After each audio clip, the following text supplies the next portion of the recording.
ఇది పుణ్యం యొక్క విశేషం. నీకు ఇప్పుడు బాగా అర్థమైందని నేను అనుకుంటున్నాను అన్నాడు మార్కండేయ మహర్షి. అంటే దాని అర్థం ఏంటంటే, ఎంతకాలము పుణ్యములు చేసి కీర్తి ఈ లోకమునందు ఉంటుందో అంతకాలము మాత్రమే స్వర్గలోకమునందు నివాసం ఉంటుంది. కాబట్టి స్వర్గలోకాన్ని అపేక్షించడం కన్నా దాన్ని చిత్తశుద్ధి కొరకు ఈశ్వరుడు నన్ను అనుగ్రహించాలని కోరుకుంటే మళ్ళీ పుట్టడం, మళ్ళీ చావడం, ఈ సుఖదుఖాలు అనుభవించడం, ఈ గొడవ అనేటటువంటివి లేకుండా ఉండగలుగుతాడు. ఒక్కొక్కచో స్వర్గలోకవాసం అంత పుణ్యం లేకపోవచ్చు, కానీ చాలా పుణ్యం చేసినవాడు అనుకోండి, అది పుణ్యం కింద ఉంచుకుంటాను అనుకుంటే ఏమవుతుందంటే ఉత్తర జన్మల యందు దాన్ని అనుభవించాలి. కాబట్టి అది జన్మకి కారణం అవుతుంది. వచ్చే జన్మలో పుడతాడు, ఈ జన్మలో ఏదో చాలా పుణ్యం చేశాడు. ఈ పుణ్యం అంతా ఎందుకు పనికి వస్తుందంటే ఎంత వేగంగా దీన్ని హరించచ్చని చూస్తారు. సమున్నతమైనటువంటి స్థితిలో అధికారంలో కూర్చున్నాడు అనుకోండి, ఒక చక్రవర్తిగా కూర్చున్నాడు అనుకోండి, ఆ సింహాసనం మీద కూర్చోడానికి, చక్రవర్తి అని అనిపించుకోవడానికి ఎంత పుణ్యం వ్యయమైపోతుంది. ఒక జన్మలో చక్రవర్తిగా ఓ 30 సంవత్సరాలు అనుభవించాడు, అయిపోయింది పుణ్యం అంతా. గత జన్మలో ఎంతో కష్టపడి చేసుకున్న పుణ్యం అంతా ఓ 30 ఏళ్లలో పూర్తయి పాపం మాత్రం మిగిలిపోతుంది. అనుభవంలోకి రావాలిగా మళ్ళీ అది. ఇప్పుడు మళ్ళీ పాపం చేయకుండా పుణ్యమే చేస్తామని ఏమి నమ్మకం మనుష్య జన్మలోకి వస్తే? అదే పుణ్యాన్ని చిత్తశుద్ధి కొరకు వాడుకోవాలి అని నిశ్చితంగా సంకల్పం చేసుకుని పరమేశ్వరుడికి ధారపోసేసాడు అనుకోండి, నాకు అక్కర్లేదు, ఈ పుణ్యం నాకేమీ ఉపకారం చేయక్కర్లా, ఈ పుణ్యం అన్నది నాకేం లేదు, ఈశ్వర మీరు చేయించారు, మీకే అర్పించేస్తున్నాను అన్నాడు అనుకోండి, భగవంతుడి యొక్క అనుగ్రహానికి పాత్రుడు అవుతాడు. వీడు రా నిజాయితీపరుడు. లోకంలో పుణ్యం చెయ్యడం అనే మాటకు అర్థం ఏంటి? ఓ ఆవు దగ్గరికి వెళ్ళి మీరు కాస్త గ్రాసం పట్టుకొచ్చి వేశారనుకోండి, పుణ్యం వస్తుంది. కానీ గ్రాసాన్ని పెంచింది మనం కాదు, పచ్చిగడ్డి పరకల్ని, ఆవుని సృష్టించింది మనం కాదు, ఆ పరకలు కొయ్యడానికి చేతిలోని శక్తి మనది కాదు. యాదేవి సర్వభూతేషు శక్తి రూపేణ సంస్థిత నమస్తస్యే నమస్తస్యే నమస్తస్యే నమో నమః. ఆ తల్లే శక్తి రూపంలో ఉంది. తెచ్చి పెడితే తిని ఆ గడ్డి పరకల వలన ఓ పుణ్యం అంటూ ఉంటే ఆ పుణ్యం చిత్తశుద్ధికి పనికి రావాలి అని అనుకున్నాడు అనుకోండి, ఇప్పుడు ఏమవుతుందంటే పాపం అనేటటువంటిది దుఃఖ రూపంలో తనంత తాను క్షయం అయిపోతుంటుంది. ఏదో ఒక దుఃఖాన్ని అనుభవిస్తుంది, దుఃఖం లేకుండా ఉండదుగా. ఏదో దుఃఖం చిన్నదో పెద్దదో ఉంటుందో, కాళ్ళని పెట్టడమో చేయని పెట్టడమో ఏదో ఉంటుంది. ఆ రూపంలో ఆ దుఃఖం క్షయం అయిపోతుంది. ఇప్పుడు దుఃఖం లేదు, పూర్తిగా పోయింది. పుణ్యం అసలు చేసుకున్నది లేదు, ఎందుకని అంతా ఈశ్వరుడి కోసం అర్పించేశాడు. ఇప్పుడు చిత్తమా శుద్ధమైపోయింది, పాపపుణ్యములు రెండూ లేవు, అనుభవించడానికి లేనప్పుడు జన్మెందుకు ఇంకా? ఆ క్షణంలో ఈశ్వరుడు జ్ఞానాన్ని కటాక్షిస్తాడు. అథవా చిత్తశుద్ధి ఏర్పడిందనుకున్న నాడు జ్ఞానం ఇస్తే సంచితము దగ్ధమైపోతుంది. ఆ జ్ఞానము కలగగానే ఇక సంచితం ఉండదు, కాలిపోతుంది. కాలిపోతే ఇక పునర్జన్మ ఉండదు. సంచితం అంటే కొన్ని కోట్ల జన్మల్లో చేసిన పాపపుణ్యాలు ఇంకొండవు, కాలిపోతాయి.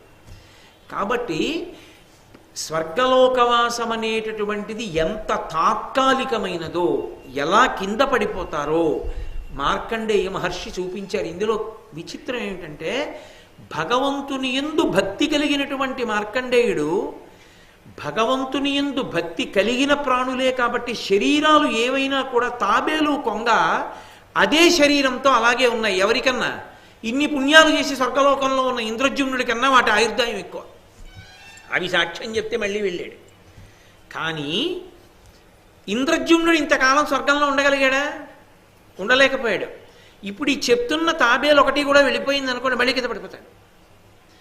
కాబట్టి ధర్మరాజా, పుణ్యం అనేటటువంటిది కేవలముగా అనుభవైక వేద్యము కొరకే చేసుకుందాం అనుకోవడం అంత ఉపయుక్తమైన విషయం కాదు.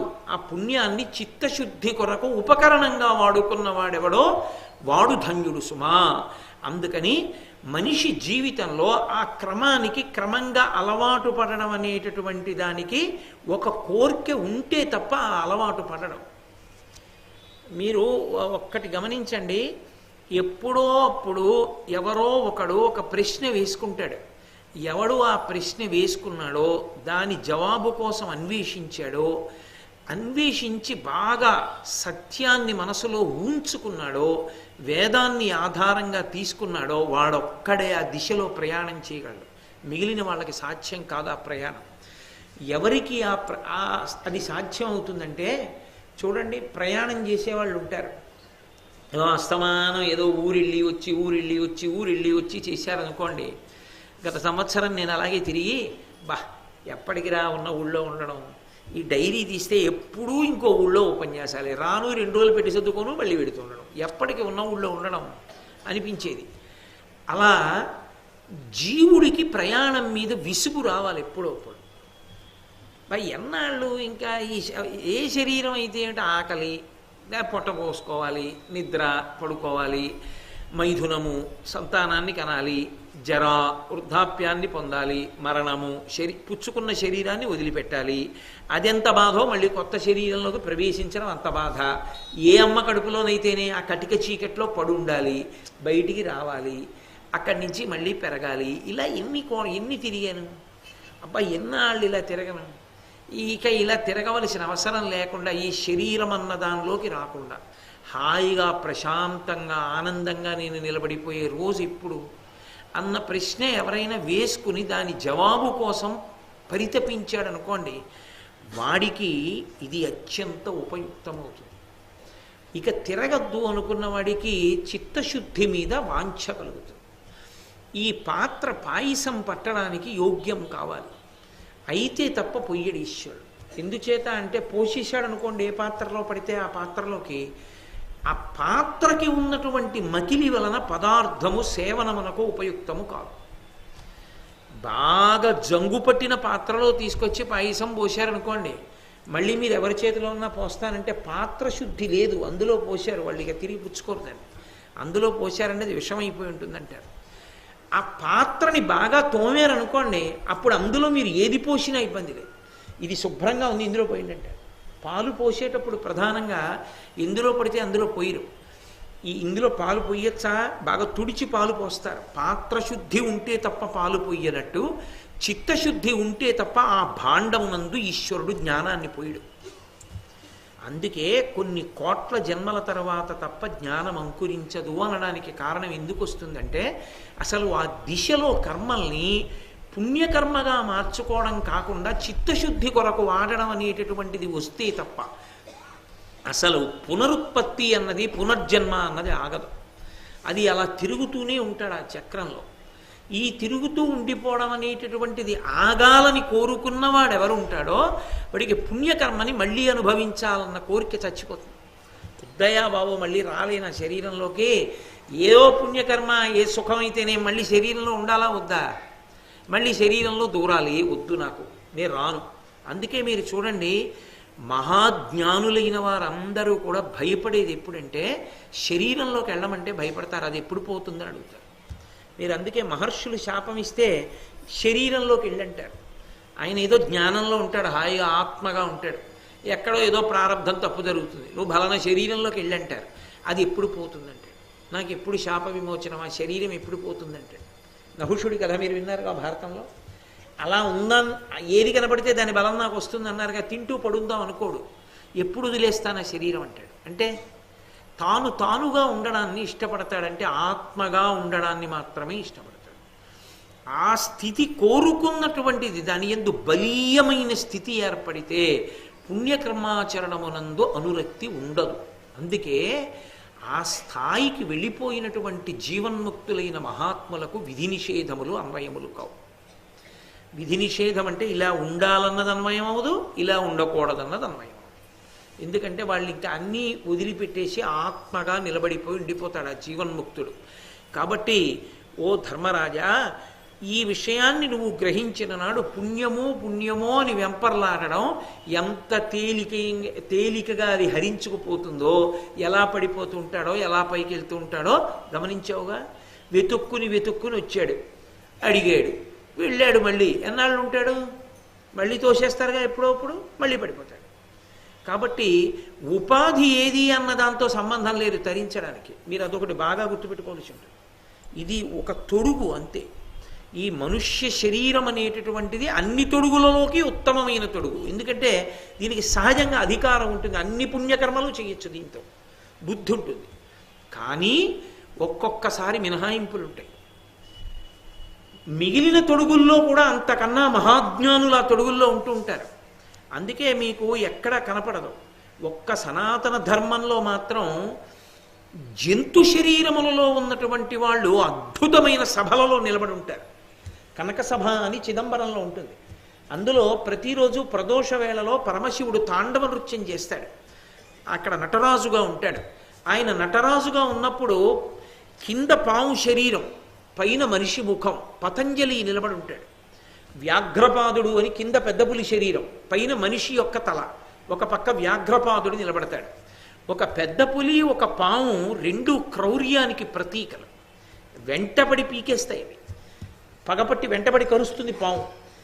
అంత చంచలంగా పారిపోయి కరిచేటటువంటి పాము సంగీతం విందంటే పోను అనుకోవచ్చు, నృత్యాన్ని ఇలా పైకి లేచి వింటుంటుంది. మీరు ఎప్పుడైనా నటరాజ సభ చిత్రాన్ని చూశారో లేదో, ఇప్పటికీ కాంచీపురం వెడితే ఏకాంబరేశ్వర సన్నిధానంలోకి వచ్చాక నటరాజస్వామి దేవాలయంలోకి వెడితే కొంచెం మీరు పట్టి పట్టి చూస్తే నటరాజస్వామి వెనకాతల ఉంటుంది కనక సభ. అద్భుతమైనటువంటి మూర్తి గీసి ఉంటుంది, గోడంతా కూడా. అందులో కనపడతారు వ్యాఘ్రపాదుడు, పతంజలి. పాము పులి కదలకుండా నిలబడ్డాయి, అంగీకరించారు, వాళ్ళిద్దరిని ఉండమన్నారు సభలో. ఒక్కొక్కసారి ఉపాధి సంబంధం ఉండదు, ఉండకుండా లోపల ఉన్న జీవుడంతటి మహాత్ముడు అందులో ఉంటాడు. నహుషుడు పూర్వజన్మ జ్ఞానంతో కొండ చిలువలో లేడు నిన్న భారతంలో. మనుష్య భాషను అర్థం చేసుకుని మాట్లాడగలిగినటువంటి పుణ్యకర్మ కలిగిన దీర్ఘాయుష్మంతులైనటువంటి ప్రాణులుగా తాబేలు కొంగలేవు. అందుకనే శంకర భగవత్పాదులు మాట అంటారు, వటుర్వాగి నరత్వం దేవత్వం నగవన మృగత్వం మశకత పశుత్వం కీటత్వం భవతు విహగత్వాది జననం సదాత్పాదాబ్జ స్మరణ పరమానందలహరి విహారాసక్తం చేద్రు దయమిహ కింతేన వపుషా అన్నారు. శరీరంతో ఏముందయా పరమేశ్వర, లోపల ఉన్న జీవుడు భక్తుడైతే ఏ శరీరంలో ఉన్నా అదృష్టవంతుడే. సాలెపురుగు, ఏనుగు, పాము పరమేశ్వరుణ్ణి సేవించలా? ఓ కొండ భద్రాచలం రామచంద్ర ప్రభువుని సేవించి తన తల మీద పెట్టుకోవాలా? కాబట్టి అందుకే కదూ దూర్జటి అంటాడు, ఏ వేదంబు పఠించే లూత భుజగం వేశాస్త్రములు చూచే తానీ విద్యాభ్యాసమనర్చె కరి చెంచే మంత్రమూహించే బోధావిర్భావ నిధానముల్ చదువులయ్యా కాదు మీ పాద సంసేవాసక్తియ కాక జంతు తతికిన్ శ్రీకాళహస్తీశ్వర అంటాడు. అందుకే స్వర్గనరకముల కన్నా ఏ భయము లేకుండా సంతోషంగా ఉంచగలిగినది రెండవది ఇది అంటే భగవద్భక్తి. ఆ భగవద్భక్తి ఉన్నవాడికి ఏది ఉన్నా ఏది పోయినా సంతోషం. అందుకే ఆ ప్రహ్లాదుడు అంటాడు, నీ పాదకమలంబు నియతిగొల్చిన దాన్ని చేరునే సురరాజ భోగపరత చెవులు వినరావు చిత్తంబు చిక్కుపడును సేవలన్నయు మరచు నీ మహిమమాన్పి మేలు చేసితివి నీ మేర మేటి సూపి అంటాడు. ఎందుకయా దిక్కుమాలిన అధికారాలు? గర్వంతో ఇంతటి వాణ్ణి అన్న అహంకారంతో కళ్ళు కనపడవు, చెవులు వినపడవు, భగవత్ సేవ చేయడానికి సమయం సరిపోదు. ఏమిటి ధరించుకున్నట్టు? వద్దయ్యా, నాకు ఆ ఐశ్వర్యాలు వద్దు, నాకు ఆ పదవులు వద్దు, హాయిగా ఇలా ఉండని ఉంటే చిత్తం నీ మీద పెట్టుకోవడానికి అవకాశం ఉంటుందంటాడు. ఏదైనా పరమేశ్వరుడు ఉన్నాడంటే కాబట్టి వాడికి ఏమిటి లోటు? ఎప్పుడూ సంతోషంగా ఉంటాడు. భగవద్భక్తి సరి అయినటువంటి పరిష్కారం. రెండవది చిత్తశుద్ధి కొరకు పుణ్యకర్మాచరణము కొంచెం పై స్థాయిలో నిలబడగలిగితే, అథవా తేలికైన మార్గం ఆ భక్తి. ఎందుకు చేశారండి? పుణ్యం కోసం కాదండి, చేయకుండా ఉండలేక. పక్క ఆయన పేపర్ చదివి పక్కనెట్టాడు, ఒకసారి ఇస్తారేంటి చదువుతానన్నాడు. ఏమీ లేదండి వాళ్ళ పేపర్లో. ఒక్కసారి అదే నేను తెలుసుకుంటానని చదువుతాను. ఎందుకు? ఆయన చెప్పాడుగా ఏమీ లేదని, నువ్వెందుకు చదవడం అంటే నువ్వు గంట చదివేసి అవునండో ఏమీ లేదని కూర్చోవాలి. ఆయన చెప్తే నమ్మకుండా ఏమీ లేదు అందులో తెలుసుకోవడానికి పేపర్ చదువుకున్నట్టు రోజు భగవంతుని యొక్క కార్యం చేయకుండా ఉండలేక భగవత్ కార్యం చేస్తున్నాడు. ఎందుకయా పూజ చేస్తావు చేయకుండా ఉండలేక? ఎందుకయా భారతం చదువుకుంటున్నావు చదువుకోకుండా ఉండలేక? అంతేగానే భారతం చదువుకుంటే పుణ్యం వచ్చేస్తుందని కాదు. ఆ భారతం జరిగితే కాసేపు భగవంతుడి గురించి జరిగితే నాకు అదో సంతోషం. ఒకడికి కొడుకుని చూస్తే సంతోషం, ఒకడికి కూతుర్ని చూస్తే సంతోషం, ఒకడికి మనవాణ్ణి చూస్తే సంతోషం, ఒకడికి భారతం చదువుకుంటే సంతోషం. ఎవడ అదృష్టాన్ని బట్టి వాడికి సంతోషం. కాబట్టి ఆ భగవద్భక్తి శాశ్వతమైనటువంటి ఆస్తి. కాబట్టి ఈ తారతమ్యాన్ని నువ్వు గమనించవలసి ఉంటుంది. ఇది ధర్మరాజు గారికి మార్కండేయుడు చెప్పడంలో ఉన్నటువంటి రహస్యం. అంతేగాని ఏదో ఓ కథ తీసుకొచ్చి ధర్మరాజు గారికి చెప్పడానికి ఆయన అంత అమాయకుడు కాదు, ఉత్తిని కూర్చుని వినడానికి. అక్కడ ఉన్నవాళ్ళు ఎవరు? ఏదో చందమామ కథలన్నీ చెప్తే వినడానికి కూర్చున్న వాళ్ళు కాదు, సమయాన్ని అతి విలువైనదిగా చూసేవాళ్ళు. ఒకరు శ్రీకృష్ణ భగవానుడు, ఒకడు నారద మహర్షి, ఒకడు మార్కండేయుడు, ఒకడు ధర్మరాజు, వేరొకడు ధౌమ్యుడు. మిగిలిన వాళ్ళు నిత్యాగ్నిహోత్రీకులైన విప్రులు. ఏ కారణం లేకుండా ఎందుకు వింటారు? అంటే అందులో ఏదో వేదాంత ప్రతిపాదన ఉన్నది అని గుర్తు. కాబట్టి ఈ మాటలు చెప్పి ఆయన అన్నాడు, ధర్మరాజు గారు ఒక మాట అన్నాడు, చాలా సంతోషం, నేను మీరు చెప్పినటువంటి విషయాన్ని పూర్తిగా జీర్ణం చేసుకున్నాను. లోకంలో ఒక్కొక్కడు ఒక్కొక్క పేరుతో పుడతాడు, పుట్టి ఇంకొక పేరుతో పిలవబడుతూ ఉంటాడు. ఇది చాలా చిత్రంగా ఉంటుంది. కీర్తి అన్న మాట కదా వచ్చింది అక్కడ. కీర్తికి గుర్తు ఏమిటో తెలుసా? అసలు ఆ పేరే మారిపోవడం. మీకు నేను ఒక ఉదాహరణ చెప్పాలి అంటే, రామచంద్ర ప్రభువు పుట్టినటువంటి వంశం ఇక్ష్వాకు వంశం. దానికి వంశకర్త ఇక్ష్వాకు, అందుకని ఇక్ష్వాకు వంశం. కానీ తరువాతి కాలంలో ఏమైపోయిందంటే దాన్ని ఇంకా కొంతమంది పేర్ల మీద పిలిచారు. కాకుత్సుడు అని ఒక రాజు పుట్టాడు, అందులో కాకుత్స వంశం అని పిలిచారు. అందరికన్నా గొప్పవాడిగా పిలవబడిన వాడు రఘుమహారాజు, అందుకని రఘువంశం అని పిలిచారు. రఘువంశము అంటే రాముడు పుట్టాడని కాదు, రఘువు పుట్టాడు కనుక. ఇక్ష్వాకు వంశానికి రఘువంశం అని పేరు ఎందుకు వచ్చింది అంటే రఘువు పుట్టాడు కనుక. అసలు వంశకర్త కన్నా ఈయన పేరు పెద్దదైంది. అంటే శాశ్వత కీర్తికి గుర్తది, ఇక తిరుగులేని కీర్తి అనమాట. అసలు ఆ పేరే వంశమే ఆయన పేరు మీద వెళ్ళిపోతుంది. అలా పేరే మారిపోయిన వాళ్ళు కొంతమంది ఉన్నారు. అవి చాలా చాలా గొప్ప విశేషాలు. అది సామాన్యమైనటువంటి విషయంతో వచ్చేటటువంటిది కాదు. అవి ఏదో జీవితాంతం మంచి పనులు చేస్తే వచ్చేవి కావు. అసలు ఎవరూ ఎప్పుడూ ఊహించలేని గొప్ప పని ఒకటి చేస్తే అలా మారిపోతుంది. అది ఒక్కటే అవ్వచ్చు, కానీ ఆ పని అటువంటిది. రఘువు పేరు మీదకి ఎందుకు మారింది ఆ వంశం అని అడిగారు. కాళిదాస మహాకవి రఘువంశ మహాకావ్యంలో అంటాడు, త్యాగాయ సమృతార్థానాం సత్యాయ మితభాషిణాం యశసే విజిగీషూణాం ప్రజాయై గృహమీథినాం. అందుకు మారిపోయింది అన్నాడు. త్యాగాయ సమృతార్థానాం. రఘుమహారాజు గారు ఎంతో ఐశ్వర్యాన్ని సంపాదించాడు. దేనికోసం అంటే దానం చేసేది. సత్యాయ మితభాషిణాం, ఎక్కువ మాట్లాడేవాడు కాదు, చేతకాక కాదు, ఎక్కువ మాట్లాడితే అబద్ధం ఎక్కడైనా మాట్లాడవలసి వస్తుందేమో. యశసే విజిగీషూణాం, దండయాత్ర చేసేవాడు క్రౌర్యంతోట, కీర్తి కోసం. ఎందుకని? యశమునందనురక్తియు ప్రకృతి సిద్ధ గుణంబులు సజ్జనాళికిన్. కీర్తి ఉండాలని కోరుకోవడం సజ్జనుడి యొక్క లక్షణం. కాబట్టి కీర్తి కొరకు దండయాత్ర చేసేవాడు. ప్రజాయి గృహమేధినాం, సంసారమునందు భార్యతో ఉన్నాడు. దేని కొరకు? కేవల సాంసారిక భోగము కొరకు కాదు, వంశోద్ధారకుడి కంటే తప్ప తనకి పితృరుణం పోదని ఆ పితృరుణం నుంచి విముక్తుడవడానికి, కొడుకుని కనడానికి సంసారంలో ఉన్నాడు. ప్రజాయై గృహమేధినాం. ఇన్ని 4 గొప్ప లక్షణములు ఉన్నవాడు కనుక రఘుమహారాజు గారు పుట్టిన తరువాత ఇక్ష్వాకు వంశము రఘువంశమైంది.